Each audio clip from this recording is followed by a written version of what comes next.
This conference John, will now be recorded. can I introduce quickly John Woodford, who's the Director of Planning and Development in East Hants, and my old boss. John is here. Thank you today for talking to us about some big new developments in East Hants. And John, I'm going to hand it over to you. Okay, thanks, Sean. So yeah, I was asked, I guess, to talk about a couple of developments in particular, one being done by Clayton, one being done by Armco, the two big Halifax developers. I think there's some bigger questions for us though. So these are the two developments, the two site plans put on the same map with what exists in Lance now, the existing subdivision there with the Clayton. Can folks see my cursor as I move it? Yep. Yeah, okay, perfect. Okay, so Clayton and then Armco, and of course they always come up with names for these things. So Wickwire Station for Armco and Kiln Creek for Clayton. Clayton one's probably more appropriate given that they have a large operation in Lance and have for like 100 years to making bricks and concrete products and so on. And I will get into each of those developments, but I think first a couple other things that I think we should talk about. So I want to talk a bit about the macro environment. I kind of asked myself the question, why here, why now? Like Clayton has owned this land forever, and they pushed it to their Clayton division probably more than 20 years ago. So it's been sitting there that long. Similarly, Armco bought this piece of land, which shortly after our 2000 plan review when it got put in our serviceable boundary. So again, they've been sitting on it for all this time, and you know, all of a sudden last year, both parties seem to want to move ahead pretty quickly. I'll talk a bit about our environment here, the planning context that we dealt with both of these applications through, talk a bit about the elements within those each development, and then hopefully leave some time at the end for some questions and discussion. Okay, so why here, why now? There are a few possibilities. One is that this is just a continuation of a historic trend. I mean, East Hants has always gotten, it seems, some percentage of growth from HRM. It is a bedroom community, parts of East Hants are a bedroom community to HRM, in particular Enfield Elmsdale Lance, and then Mount Uniacke on the Sackville side. There is, or was, quite a bit of serviceable land available in East Hants. It's all really spoken for at this time, though. And then we also hear from developers and others, you know, about the impact from HRM on their process and timing. I mean, I still see lots of stuff being built in HRM. I don't think that's an issue, but anyway, you certainly hear that from some folks. And then is East Hants just at that stage now where we're an attractive community to move to? We've invested a lot in what I'll call community infrastructure, our new aquatic center, which just opened last year, the East Hants Sportsplex. And we've also spent a lot of effort over the last decade, I would say, building up our parks, trails, sidewalks, and so on. So honestly, though, I think this is the kind of stuff people don't quite realize until they move to a community. You know, they start asking about schools and facilities usually after they arrive. So I'm not sure that's it, but maybe a contributor. The interchange in Lance, I'm sure, has had some impact on the timing, certainly for Clayton because it comes in directly into their development. But that, to me, is a bit of a chicken and egg thing. It's you know, that was something that's been on the books also for about 20 years, that new interchange, and TIR is building it now because they know the growth is happening. So then the last one is just general population growth, which is the one I sort of focused on here.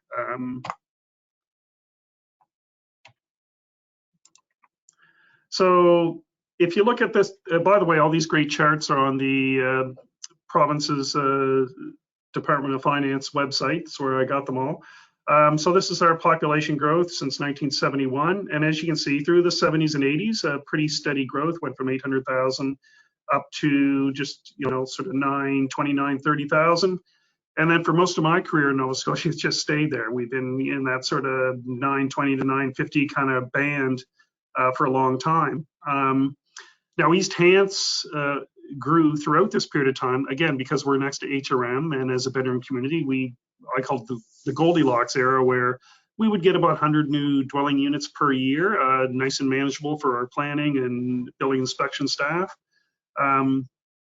And I can also remember going to planning conferences like in 2007 and say 2014 or 15 and hearing that's it, you know, our deaths are now outpacing our births, so our population is not going to go any higher than this. This is the future. And again, throughout this whole period of time, HRM's population was growing as well because people were moving from more rural parts of the province to the center. Again, East Hants got a small benefit from that. But if you look at the last 5 or 6 years now, I would call that a trend. Now, it's not a 1 or 2 year thing. We're into the 6th year of this new trend. That is quite a change. So now we have our provincial population growing again. And I think that's really the impetus for a lot of the stuff that we're seeing in HRM and here and perhaps elsewhere as well. However, as with, you know, again, that era when things were sort of flatlined, any growth that did happen was coming to the center for the most part. And again, oh, by the way, so where's all this growth coming from?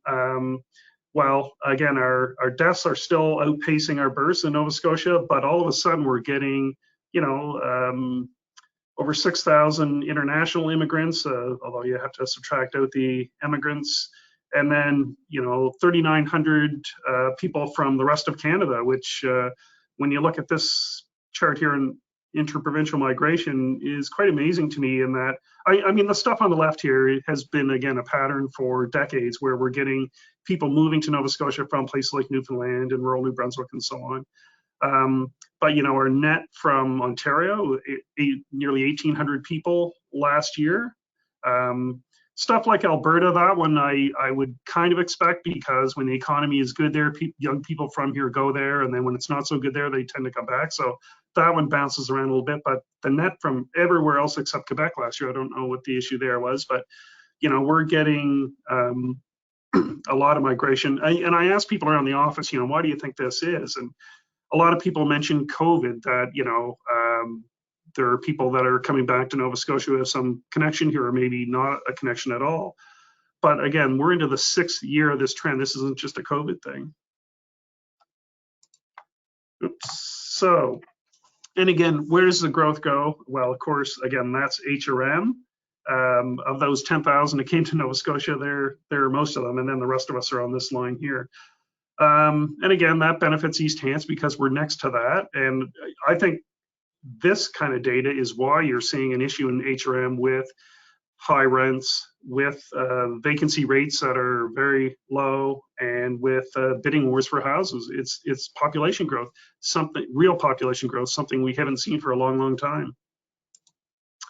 Okay, so let's jump to East Hants here. Now, again, because we're in the center here, we are typically one of the fastest growing municipalities in the province. Our, you know, overall, a pretty small population, 24.4 right now.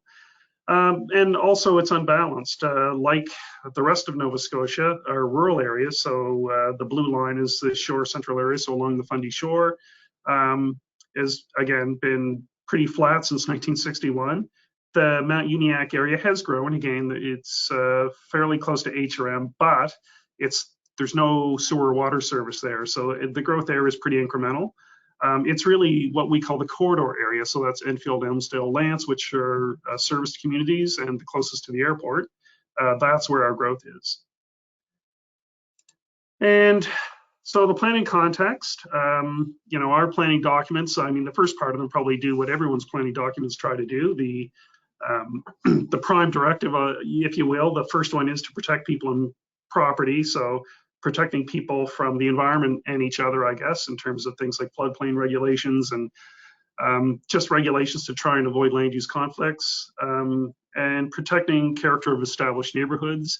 And as our corridor area has grown, that has been a pretty contentious one, actually, where you know, people are obviously now trying to do denser development, and you've got established neighborhoods. So in our last plan review in 2016, council actually had us beef up those policies to protect those established low density areas.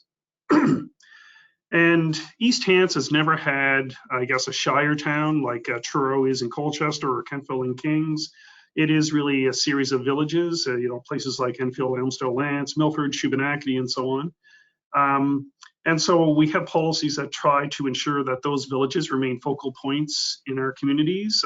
And there are policies there to talk about small and medium scale business, as well as housing and community uses, and of course, protecting certain natural resources, things like farmland and water supply areas, which are obligated to do. And then we also try to, we really tried to move away from patterns of development we were seeing, really, I think stuff left over from the 80s and 90s. So sorry about that. The curvilinear streets and cul-de-sacs and large areas of single land use kind of approach. So we tried to reorient the growth that we're getting to, I guess, what you would call more traditional placemaking, and also to use a growth management approach. We realized back in the 1990s that development had the ability to bankrupt us. So we put some policies in place to really try and make sure that growth paid for itself. So in terms of traditional placemaking, this is actually an illustration from our subdivision bylaw, which tries to, and I think pictures are really valuable when you sit down with developers to say, we don't want this, we want something more like that. So that's why, this is one of the tools we use. And growth management. So we have serviceable boundaries, and this is the one. So again, Clayton's land is here, Armco is here. This is Elmsdale, Lance, and Enfield down here. And that would be Highway 102 that goes along there. Elmsdale Business Park right there. So again, those boundaries, it's a big deal to change them. Quite a few studies have to go through. So again, we're not chasing development with pipes. A lot of forethought goes into these boundaries before they're set. Infrastructure charges. So East Hants is, I think HRM&S are the only ones that have infrastructure charges. So in East Hants, if you build a single family home, in addition to all your other fees, you pay $6,000, $3,000 for water and $3,000 for sewer that help us. And those are for offsite improvements. So if we need to expand a sewer plant or build a new water tower, that's where that money goes. And it's been quite successful. I did a study several years ago about how many millions we've received over the years, and it's pretty substantial, and it has paid for a lot of infrastructure. And finally, we use comprehensive development districts. So again, these large holdings, the Armco and Clayton sites, we really didn't like the idea of just zoning them something and letting things happen. Instead, we wanted the opportunity to sit down with the developers and negotiate. And so our CDD in this process, we actually call it the Walkable Comprehensive Development District. And again, it's intended for these large scale phase developments. It's supposed to be human scaled, mixed use, talk about active transportation, all those usual things. It's also pretty wide open in terms of negotiation. There's no set height limit, lot coverage or density. You can negotiate lot standards, permitted uses, street standards, and stormwater management practices. So let's jump into the Clayton development now. So again, that's Highway 102 at the top there, the Nine Mile River coming down here, and the existing Highway 2 here. This is the new interchange in Lance, so getting a whole bunch of new roundabouts, which TIR seems to love now. There'll be two connections from that new connector road into the Clayton site. There's one here. The first one will only be a right out type of thing. You can't turn left coming out here. You'd have to come down to the roundabout to do that. And again, so this will be one of the main roads through their development, and then this coming down to Highway 2. So in total, this one's about 1,500 dwelling units. Council approved this last June. So just a series of slides to show different parts of the development. And as you can see, it's several phases. They're actually starting at both ends. So phase 1 starts at Highway 2 and up here as well. So the idea is, I guess, to work to the center from either end. And Yeah, so the low density stuff, the residential areas, approximately 198 dwelling units. And I say approximate a lot because both development agreements for these left a lot of flexibility in terms of the unit mix. The overall number is capped, but the unit mix is pretty flexible.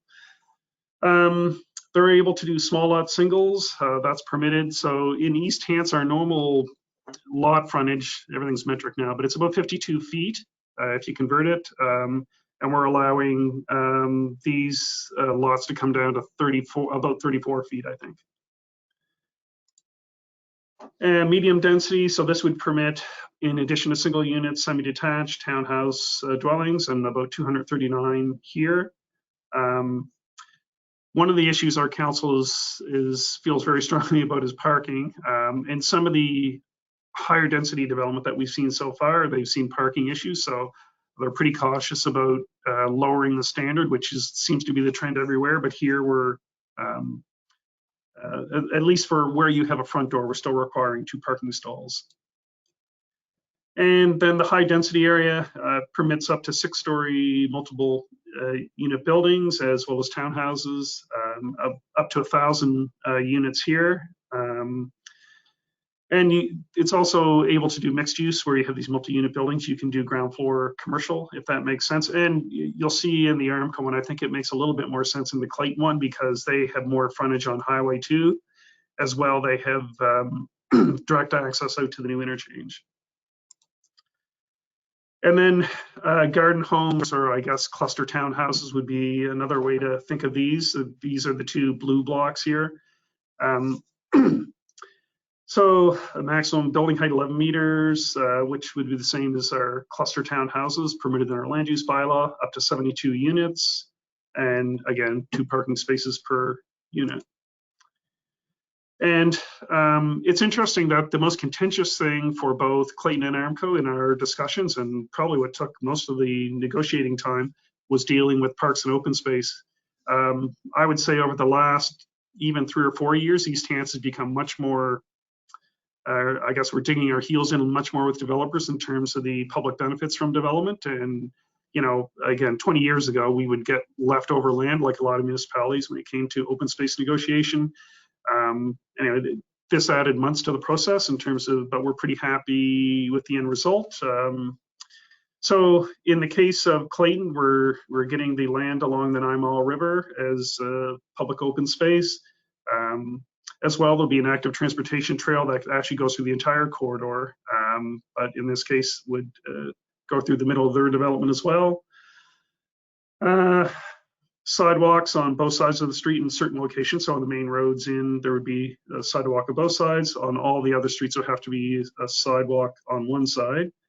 There's also, as part of this pedestrian trail, going to be a bridge across the Nymall River that the developer will provide. There's also a central park, if you want to call it that, in between these 2 mixed-use buildings. And there'll be a playground structure and so on. I mean, as you can see from this, it's pretty conceptual at this point. There's still some negotiation to do with the developers as their plans move forward. And then there's a public school here as well, an existing school right here. So there'll be trails into that site from both sides.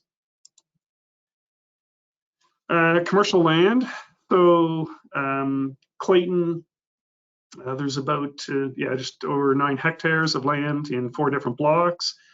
In addition, the more mixed use stuff in what we're calling the village center here. The stuff by the highway, we really have no illusions about what that's going to be. That's going to be regional commercial, auto-oriented type stuff because it's near the interchange.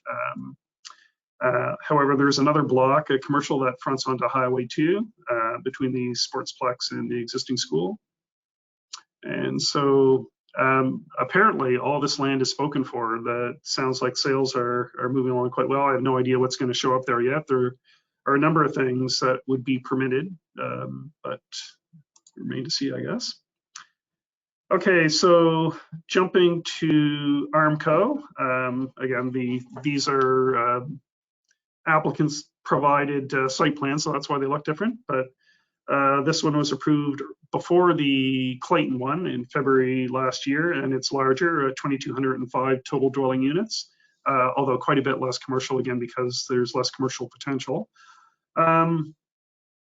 And so same thing, it's a mix of different types of uses.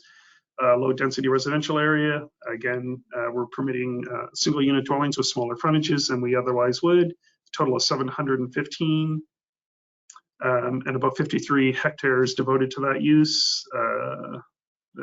As you can see, it tends to be the stuff further from Highway 2, where I guess there would be less traffic and it's more appealing to have that type of development.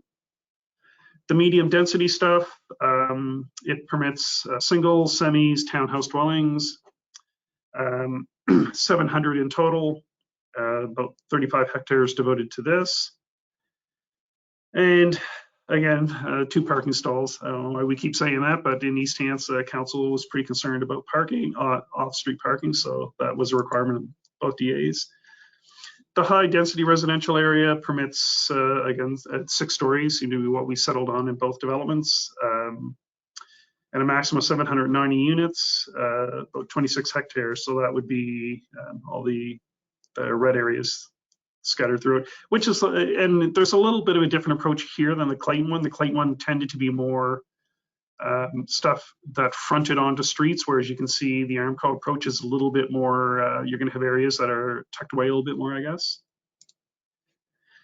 The mixed use center here, we're going to permit mixed use, multiple unit dwellings, commercial buildings, as well as live work townhouses, about 7 hectares there. And there's more strict architectural guidelines here for the style of building, the way they front onto streets, the amount of glazing, all that kind of stuff. And a minimum of about 600 square meters of commercial area, with another 330 being commercial capable. And when we say commercial capable, that's something we use elsewhere, where you have to have a ground floor that's accessible at grade. The ceiling heights have to be, I think the minimum is 10 feet or 12 feet, 10 or 12. So it could over time be converted to commercial if and when there's a market for it. And then mixed use area and location of the, there's also a plaza that will be located here. So it's a little bit different than the Clayton one, where they were talking more of a park area. There'll be more hardscape with this one.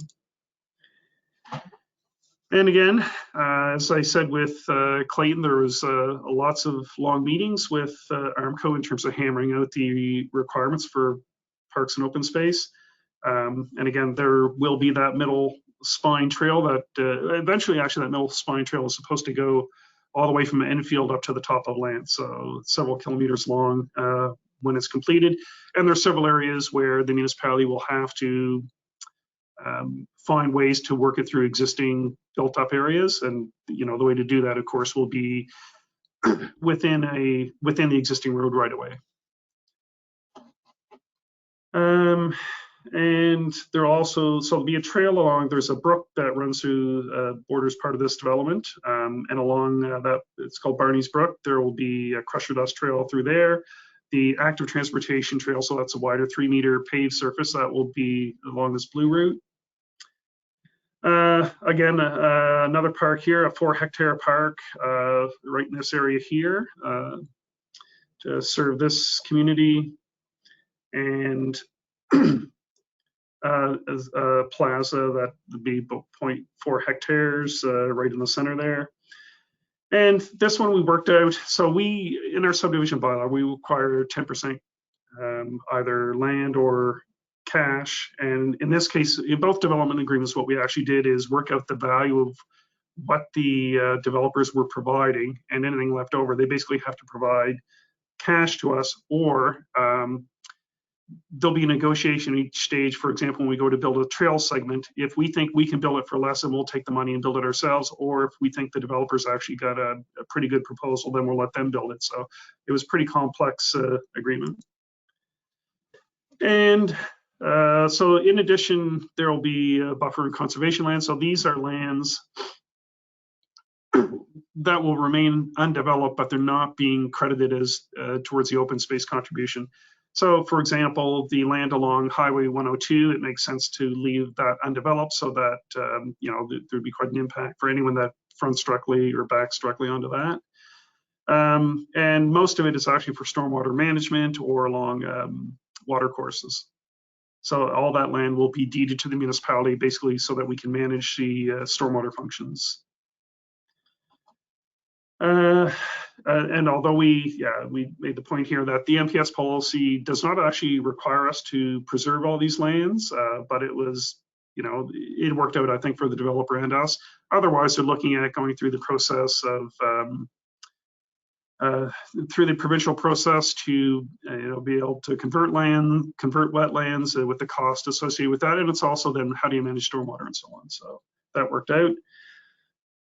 And by allowing 6-story multiple unit buildings and small lot singles, which obviously give us that greater density where there is development, allows more green area to be left. And yeah, we're receiving ownership of all those lands.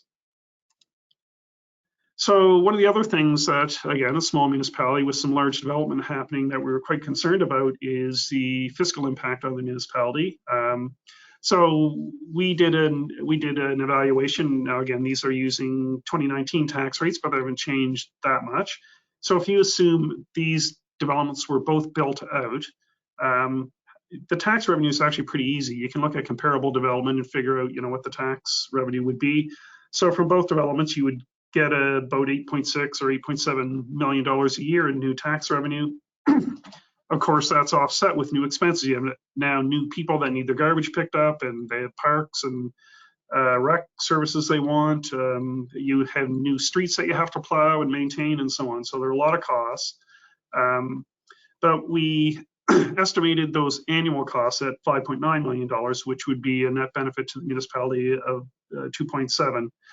And that doesn't include the infrastructure charges I mentioned earlier, would be about $22 million, for at least $22 million for both of these developments. And it's interesting, when we tried to figure out the annualized costs for the municipality, it's tricky. Some of them are really obvious, like we know what it costs to clear snow. So you just divide that by the number of kilometers of streets we have and then add the new number of kilometers. But the life cycle costs of things were a little trickier. Once a developer deeds over to you a new street, the different components of that street wear out at different rates. So, the asphalt will last for, 20 years or 25 years, let's say. The pipes under the ground will last for, say, 60 or 70 years.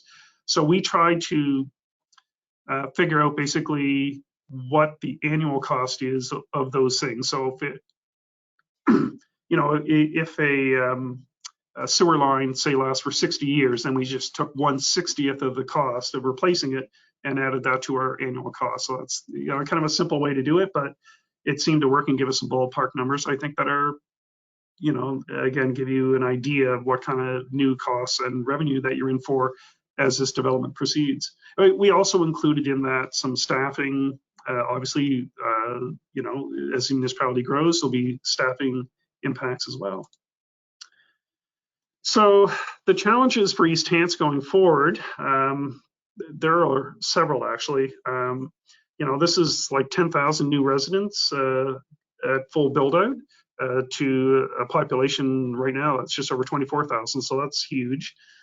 And then the capacity that we have to manage that, what we're expecting is the increased rate of development. At the beginning, I talked about that Goldilocks era when we were getting like 100 new dwelling units a year, which is quite manageable for our staff. If that increases quite a bit, then that'll have an impact on the organization for sure. Like right now, we only have 2 building inspectors, in addition to myself, 2 planners, 1 development officer. So if we start to see that 100 dwelling units a year go to 400 or 500, we're going to need to increase staffing to deal with that. And there's also infrastructure capacity. Our water system, we know it needs to be expanded already, and that is actually being worked on. We're doing a study this year to, right now, all the water that serves this area comes from the Shubenacadie River flowing out of Grand Lake, and we actually have also a pipe that goes directly to Grand Lake that pumps raw water, basically out of the lake into the river so that we can then pull it out of the river further down.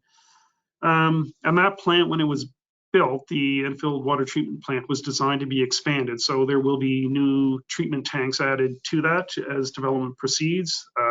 So that was all planned out, 10, 20 years ago. However, for full build-out of the corridor, we're going to need to do something else. So that's also being studied, and we'll figure out what that solution is, whether that's a new treatment plant at Grand Lake or another water source, a groundwater source maybe. We're looking into those possibilities. Another one I would say is transit. We don't have a transit system now. I think we're going to need one as this corridor area grows. And we've studied it over the last 10 years. A number of studies have been commissioned actually, and we're kind of at the stage where we're almost at a pre-pilot stage, I guess they call it. So we know what the routes will probably be. We know the frequency, we know the cost. It's just getting our council to finally pull the trigger and start. So we're pretty close on that. And then beyond all that, it would be really all the land in our serviceable boundaries now spoken for. In addition to these two big developments, the other remaining parcels, there's 50 acres here or 100 there kind of thing, other than these two big parcels. And we've been talking to a number of developers over the last year. It's, so really it's not 10,000 new residents at full build up. We're probably looking at another 15,000 with all the other stuff there seems to be interest in. So then that pushes us to the next big planning question is where or don't maybe we decide to leave our serviceable boundary the way it is and let it build out and leave it at that, or do we decide to grow somewhere else, and what does that look like? There are obviously a lot of study that goes with making that decision, so we'll be looking at that over the next several years. So that is that's my presentation, Sean. I guess I'll just leave it at that for folks to kind of jump in and ask questions. If you want me to go back and look at some of the other slides, for sure, just let me know. Sounds great. Thank you, John. We got some big developments for sure. Some really great stuff and some big challenges. I'm going to suggest that those who want to talk flick their mic on and I'll call on you. Does that sound good? We have about 40 people on here, so I don't want people yelling in at random. So unmute your mic, I'll take a look, and then you guys talk to John when called upon. Sound good, John? Sure. Assuming people have questions, in which case I or you might have to tell some jokes for a while, have a little rapport going. Oh, okay, we have Nathan Rogers, you're up. Thanks, Sean. Can you hear me? Yeah. We can hear you. Hey, hi, John. Thanks a lot for the presentation. One of those transit studies years and years and years ago I was involved with, when we looked at connecting to the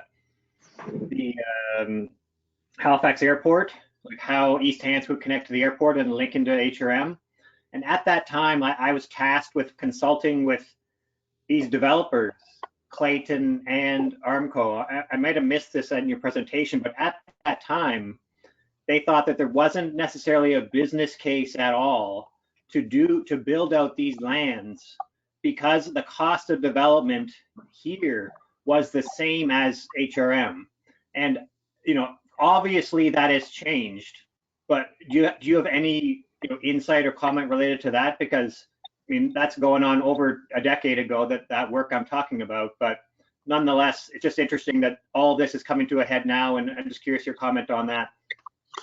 Yeah, really good question, and you're right. The plan is still to connect to the HRM transit service at the airport, and it goes to one of my earlier slides where I showed that sort of flat line of era where there was no growth, and that's when that conversation happened 10 years ago, when Clayton and Armco were still kind of clipping along in HRM, and they were able to get their projects approved fast enough and bring lots on stream, and they were making more money there, so why would they start here? But I think growth has outpaced what they're doing in HRM now, so now that's why and prices have gone up, so it's obviously worth doing now. In fact, when we first looked at these, we thought we were looking at a 25-year build out. And then, Clayton started talking about a 10-year build out. And I think, they may even be more optimistic than that now. It's based on the fact that all their commercial land seems to be spoken for. They're one of the large apartment buildings is under construction right now.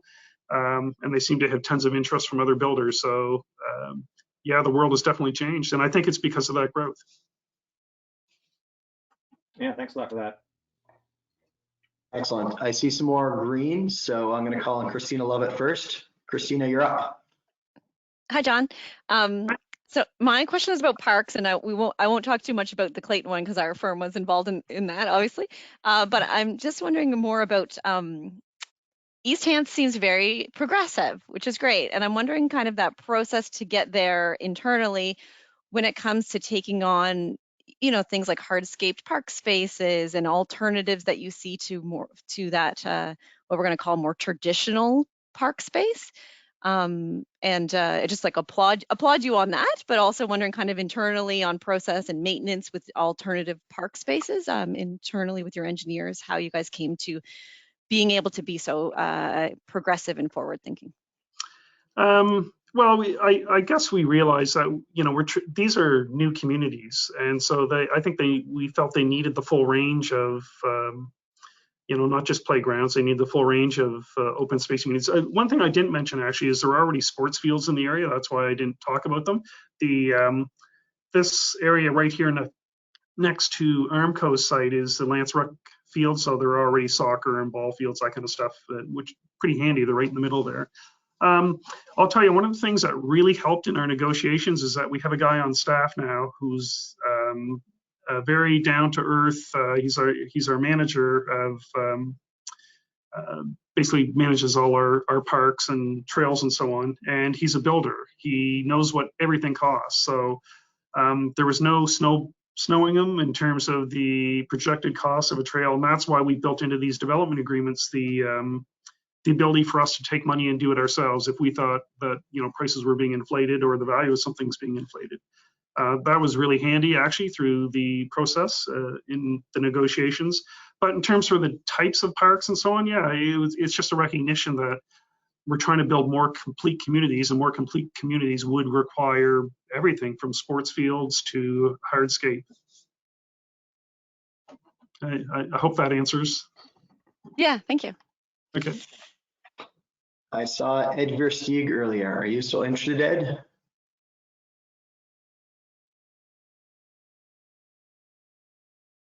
You're still on mute.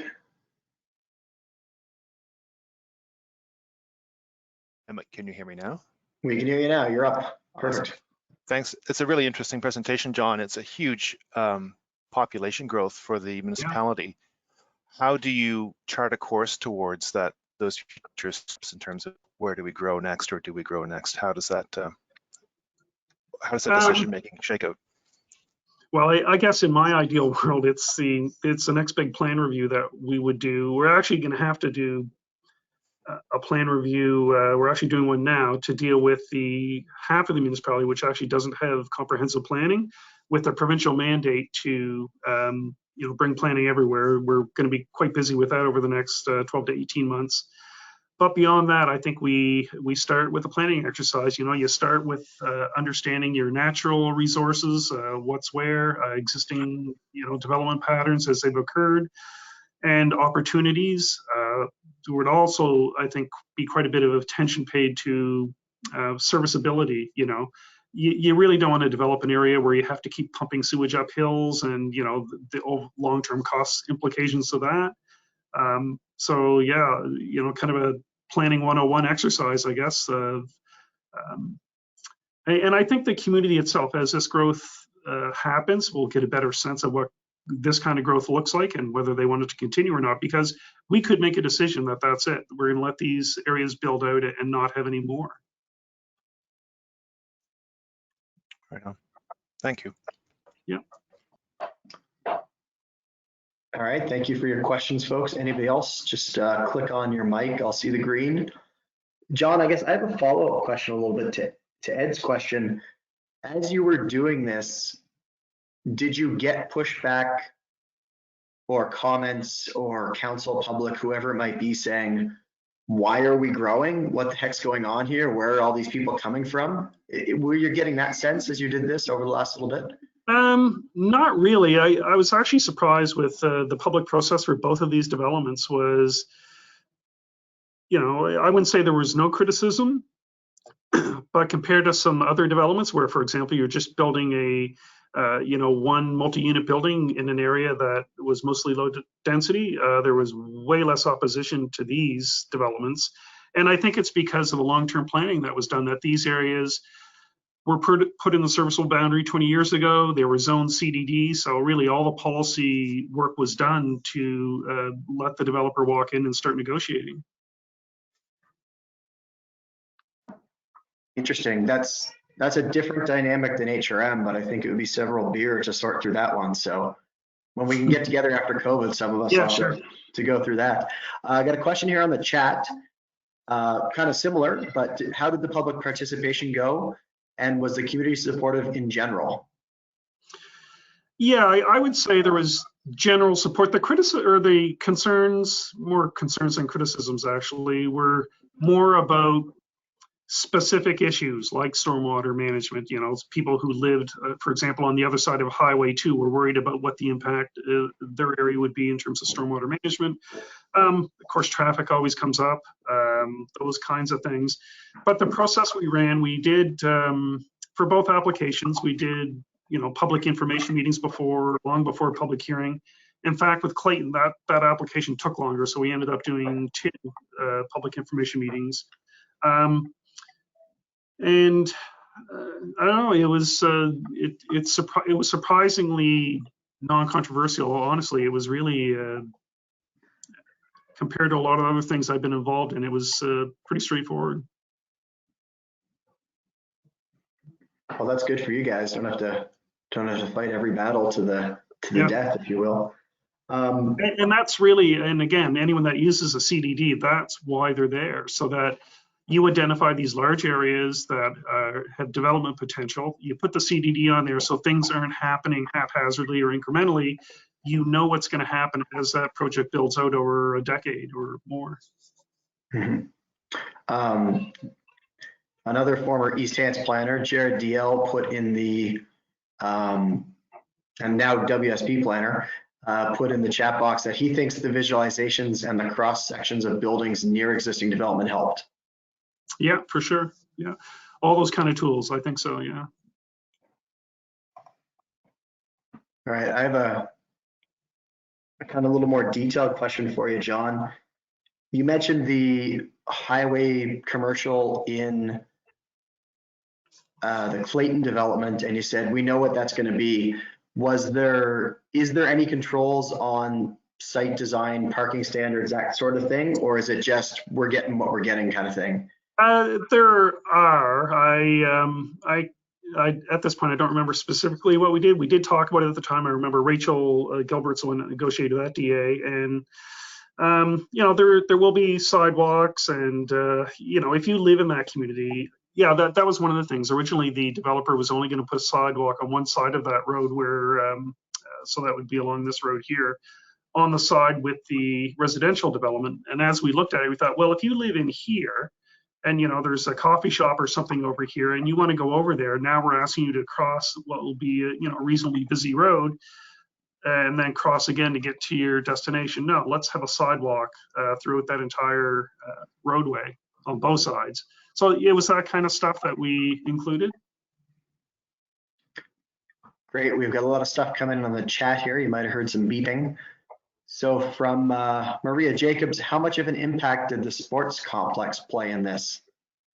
Yeah, so I didn't really talk about that, but the East Hants Sportsplex, that's right here, if you can see my cursor. That's got the big dome for soccer and football, and then 2 ice surfaces. It's one of those community assets, I think, that make it an attractive place to live for future residents. Again, I'm not sure, honestly, when people are buying homes, how much they look into those things before they buy, but it's certainly appreciated once they get there. In terms of the location, I mean, Clayton owned this land before the Sportsplex was there. They actually sold the land for the Sportsplex to be built on, as well as the school. So originally, Clayton owned all of this land. And, you know, from their perspective, I'm sure that was great because those are assets that are going to help market their community. Yeah. Okay, I got a question from Norval, probably all the way from Costa Rica. He says, I noticed the adjacent developments are more traditional straight roads with rectangular lots, and the new developments are more typical suburban, assuming larger lots, but also using more land at lower density. How does this mess with environmental stewardship? Yeah, well, really good question. So the subdivisions here are kind of miss that era of the curvilinear streets and, you know, was done before. But there are a lot of cul-de-sacs if you look, you know, cul-de-sacs, cul-de-sac, cul-de-sac, cul-de-sac. There are no cul-de-sacs in either of these developments. We really wanted better connectivity than those provide. And he's right that the roads are probably more curvilinear than we would have wanted, but there is good connectivity. Like you do have, I think, really good connectivity throughout. So in some cases, that curvilinear stuff makes sense. Like in the Clayton case, this road here, this is a big wetland here. So, you know, they basically were sort of skirting the outside of it. Some of the stuff is, you know, current designers just can't help themselves, I guess. They, you know, we negotiated some of that away. There are some things that look like blocks in the development.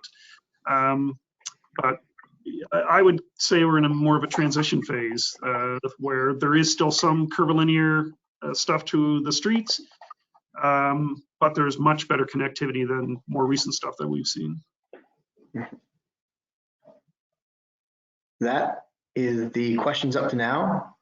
Oh, Norval coming back in. What about density? Oh, well, the density in these new developments is much higher than what you, so when this subdivision here that I'm pointing to, Oak Mountain, Logan, and so on, when that was first developed, the minimum lot size in East Hants was 7,500 square feet. And then I think in 2000, we lowered it to 6,000 square feet and then 5,200 square feet. And now you can go down to 3,400 square feet. And these are all for single unit dwellings. So, you know, the density that you're able to, you know, I made that point on this slide here where I talked about increased density in certain areas to take, I guess, the pressure off some of those more environmentally sensitive areas along water courses and wetlands.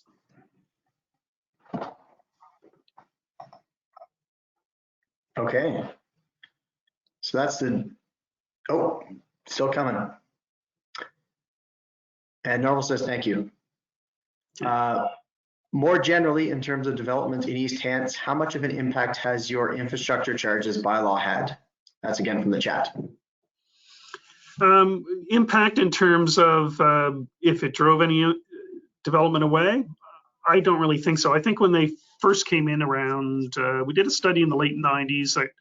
It was interesting how that happened. So in the late 90s, I think it was Porter Dillon did the study that said, oh, so if you're going to build out this area over the next 20 or 30 years, whatever the horizon was, you need to spend this number of tens of millions of dollars for infrastructure, which really scared our council. Said, well, in that case, to your earlier conversation, do we really want that development? And so it first started with a sewer trunk tax or something, and then we converted that over time when we were able to into a infrastructure charge for sewer and water. So in the end, I don't think it's really scared any development away. You know, that cost is, it's always the transition rate. Once that cost is built into a developer's plan, they can deal with it. And it's been a known thing for over 20 years, so they can deal with it. But in the longer term, I think it's helped development because we now have and will have the money, I guess, to continually invest in our infrastructure. Interesting. It's, I mean, as you said, it's, I think you're correct, HRM and East Hants that take this particular approach. To some extent, they're the only two municipalities really having any growth that's, you know, noticeable or long-term. So perhaps that is why, but yeah, definitely a powerful tool that we have. I'm going to hop in with one of my other questions that I have. So the CDD designation, does that stay on these lands long term? Like if you go to build a shed 12 years from now on your property, are you being regulated by the DA, or is it something else long term? That's a good question. So longer term, we could, and I know we've done this in other places where there wasn't CDD, but a development agreement, where after the development took place, if it just looked like other, say multi-unit residential, then we just apply that zone to it. So that we haven't actually made that decision yet, I guess, long term, because we think that's a decision that's probably more than a decade away. But yeah, at some point you would have to ask the question: do you just leave this DA there forever, or do you convert the low density stuff to R1, the 2-unit stuff to R2, and so on? Haven't even thought about that yet. Mm-hmm. And you had a thank you in the chat for your last couple of answers. So going to put another last call out here for questions. Some great discussion, really appreciate it. All right, Richard Harvey, how closely did you stick to 10% parkland requirement? And there's a second half. We're way over 10% both cases. And again, developers were okay with the land because, in the case of Clayton, all this land here, now they perhaps could have got more for lots if they sort of, you could say it was a riverfront lot or whatever, but there's quite a steep bank through here. So, it's quite an effort to get down over that bank. And then you actually have some floodplain zoning down here, which, you always can't develop at all. In general, both developers were okay with land. What the sticking point was money. When we said, okay, you're not going to give us a big piece of land and then we have to spend $1 million to develop a park there. We want to make sure that we basically get a developed park. So, yeah, anyway, how close, I don't know the exact percentages, but you can probably eyeball in the case of Clayton that, that's well over 10% of the land. In Armco, it's spread out a little bit more, but pretty sure it was over 10% there as well. Mm-hmm. And that does include the conservation lands? No, they were excluded from that 10%. Okay, because that was the second, that was a follow-up to that question there from Richard, so. Yeah. Yeah.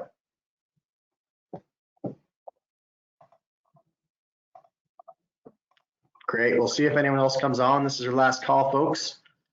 We'll get our money's worth out of John Woodford's time here. Going once, going twice. Thank you, John. This was great. So many big things, and someone mentioned progressive approach. I noticed that years ago at East Hants, and you guys are continuing to do it, so it's great to see. And I think the Hantses and the Bridgewaters and the Chesters and HRMs are going to have a lot of growth questions coming up. A lot of the same things you talked about. Yeah, that trend that I showed there, that again, we're into the 6th year of a trend. If that trend continues, I think, yeah, all those municipalities in the center of Nova Scotia are going to see that the impact of this growth. Mm-hmm. And I believe that one of the census estimates recently, CBRM had a couple hundred people growth even. So wow, talk about a turnaround. That's a different trend there for sure. So yeah, so many folks out here are looking at these questions, and it's great to share. So thank you again, John. Thank you everyone for coming on, and we'll see you at another Lunch and Learn in the future. Take care. Okay, thanks, Sean. Thank you, John. Yep. Thanks, John. Thanks, Sean. Okay. Thanks very much.